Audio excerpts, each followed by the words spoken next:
വേലക്കാരുടെ നല്ല രീതിയിൽ പെരുമാറണം. വളിച്ചതും പുളിച്ചോന്നും വീട്ടിൽ ജോലിക്ക് വരുന്നവർക്ക് കൊടുക്കരുത്. ഫ്രിഡ്ജിനകത്ത് വെച്ച് 3 ആഴ്ചയായി വളിച്ചു ഒരു നാറ്റവും. ആർക്ക് നിനക്ക് വേണം? എനിക്ക് വേണ്ട. അവർക്ക് വേണോ? എനിക്ക് വേണ്ട. അവർക്ക് വേണം. എന്നാ പട്ടിക്ക് കൊടുക്ക്. പട്ടി ഇങ്ങനെ പട്ടിയും പുറകോട്ട് വലിഞ്ഞു.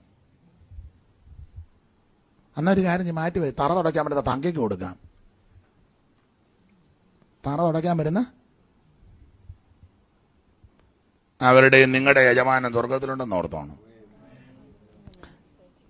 ഈ വീട്ടിൽ ജോലിക്ക് വരുന്ന പ്രായമുള്ള അപ്പം കാണും, തെങ്ങിന് തടവെടുക്കാൻ. അടുക്കള ജോലി ചെയ്യാൻ വരുന്ന അമ്മമാരും സഹോദരിമാരും കാണും. കൊച്ചു പിള്ളേരെ കൊണ്ടവരെ പേര് വിളിപ്പിക്കരുത്.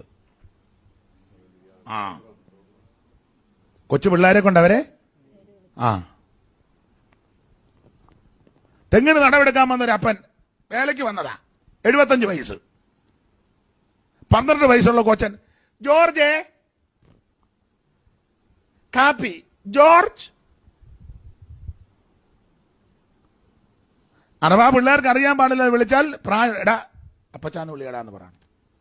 ഇല്ല ജോർജാന്ന് വിളിയടാ പറഞ്ഞ് ശീലിപ്പിക്കണം. മനസ്സിലായോ? അടുക്കളപ്പണിക്ക് വരുന്ന അമ്മയായിരിക്കും. അവരുടെ സാഹചര്യം കൊണ്ടാണ് ജോലിക്ക് വരുന്നത്.